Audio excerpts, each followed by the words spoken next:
वो दूर दराज इलाकों से सफ़र करके सिर्फ इसलिए वहाँ पहुँचे कि एक शख्स ने कश्मीरियों का इंतकाम लिया। तो मैं ये दावे से कह सकता हूँ उनका इस्तकबाल इससे बड़े नंबर के जूते से होगा इंशाल्लाह। अब वहाँ पे जैश मोहम्मद नाम की तंजीम वो वहाँ पे अपनी उनकी बनी है। वहाँ पे अगर लश्कर तैयबा के नाम पे किसी ने तंजीम बना ली है तो वो उसमें सारे कश्मीरी लोग मौजूद हैं, वो उन्हीं की तंजीम है। वो इंडिया की टेरिटरी नहीं है। जब तक पाकिस्तान मेहनत करके भारत को झूठा साबित नहीं करेगा कि कश्मीर में पाकिस्तान का कोई अमल दखल नहीं है। कश्मीर की इंतखाबी मुहिम में सिर्फ लफ्जी गोलाबारी ही नहीं बल्कि फायरिंग और पथराव की नौबत भी आ गई। मुखालिफिन को शदीद तनकीद का निशाना बनाने वाले अली अमीन गंडापुर पर एक दिन जूता उछाला गया, दूसरे दिन पथराव हो गया। जवाब में उनके साथियों ने भी हवाई फायरिंग की। अली अमीन गंडापुर का काफिला चनारी जा रहा था तो खन बंदवे के मकाम पर काफिले पर पत्थर फेंके गए, जिस पर उनके हामियों ने फायरिंग कर दी।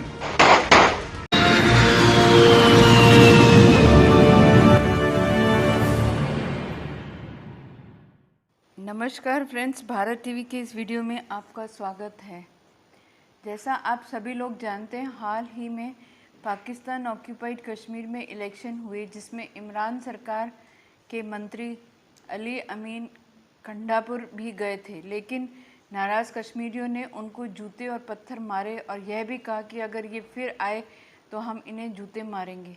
और पाकिस्तानी यह तो समझते ही हैं कि इंडिया की साइड का कश्मीर में वो कुछ नहीं कर सकते हैं। उनका नाम इतना ख़राब हो चुका है कि जो दहशतगर्दियों को वो अपने सिर पर बैठाते थे उसके लिए अब कहते हैं कि इनसे हमारा कोई लेना देना नहीं है। यही सब इस वीडियो क्लिपिंग में देखेंगे। आइए देखने के साथ रिक्वेस्ट है कि मेरे चैनल को सब्सक्राइब कीजिए और बेल आइकन प्रेस करके आगे की वीडियोस की नोटिफिकेशन समय पर पाएँ। Thank you and have a nice day. तो मार रहे बना बना बना बना बना हाँ आपको खून बह रहा।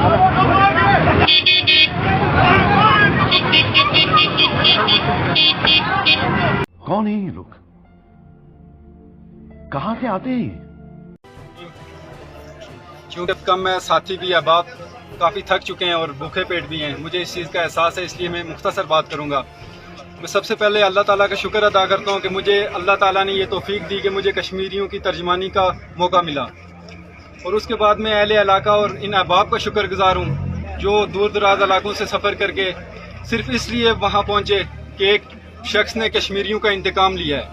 इसके अलावा मेरे ख्याल में अमीन गंडापुरी और फयाजुल हसन चौहान को ये पैगाम मिल चुका होगा कि जब कश्मीरियों को ललकारा जाता है तो वो जवाब किस तरह देते हैं। उन्हें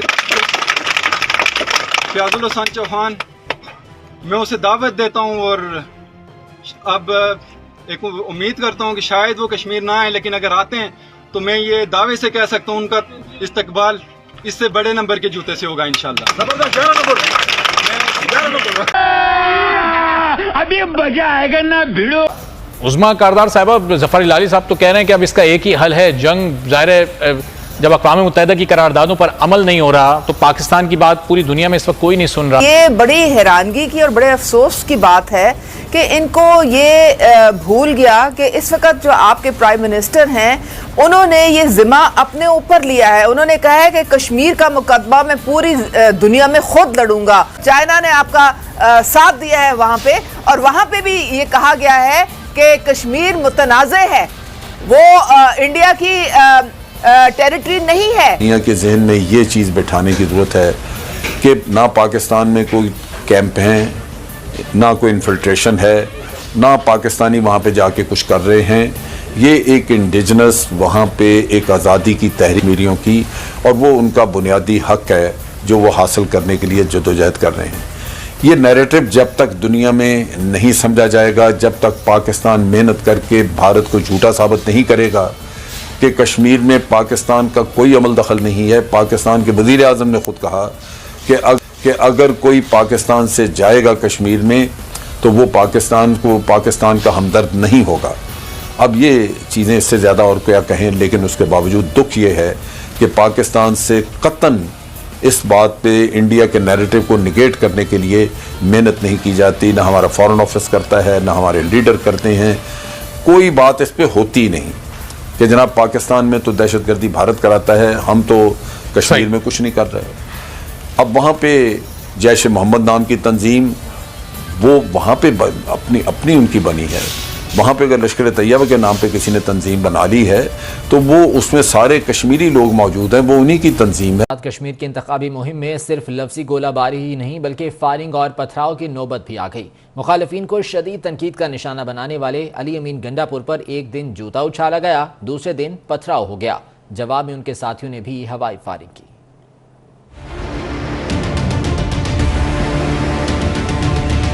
आजाद कश्मीर इलेक्शन के दौरान अली अमीन गंडापुर भरपूर काम कर रहे हैं, वादे भी कर रहे हैं और कैश भी दे रहे हैं। तो मैं ये आपको उधर से दे रहा हूँ कि आप लोग इसे अपना फिलहाल इतना गुजारा कर लें और थोड़ा बहुत नहीं करना। लेकिन अगर कोई पत्थर मारे तो उधार नहीं रखते।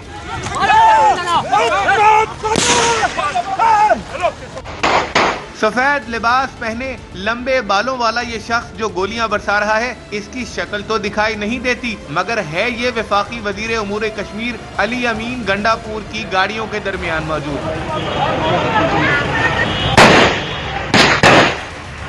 मुखालिफिन पर लफ्जों के गोले बरसाने वाले अली अमीन गंडापुर का काफिला चनारी जा रहा था तो खन बंदवे के मकाम पर काफिले पर पत्थर फेंके गए, जिस पर उनके हामियों ने फायरिंग कर दी। 2 रोज पहले भी बाग में जलसे के दौरान एक नौजवान ने अली अमीन गंडापुर की तरफ जूता उछाला था, ताहम वो महफूज रहे थे। आज़ाद कश्मीर अभी क्लियर नहीं है, ये डिस्प्यूटेड टेरिटरी है, ठीक है। मकबूजा कश्मीर इसी तरह है, अभी उनको वो स्टेटस नहीं मिला एक मुल्क का। तो अब उस सूरत में हमें उस चीज़ का एहतियात इस वजह से करना चाहिए कि जहां हम इंडिया की तरफ हम उंगलियां उठाते तो वो भी हमारे ऊपर उठा सकते हैं। ये प्लांटेड लोग हैं। मैं आपको एक चीज़ बता दूं, ये प्लांटेड लोग हैं।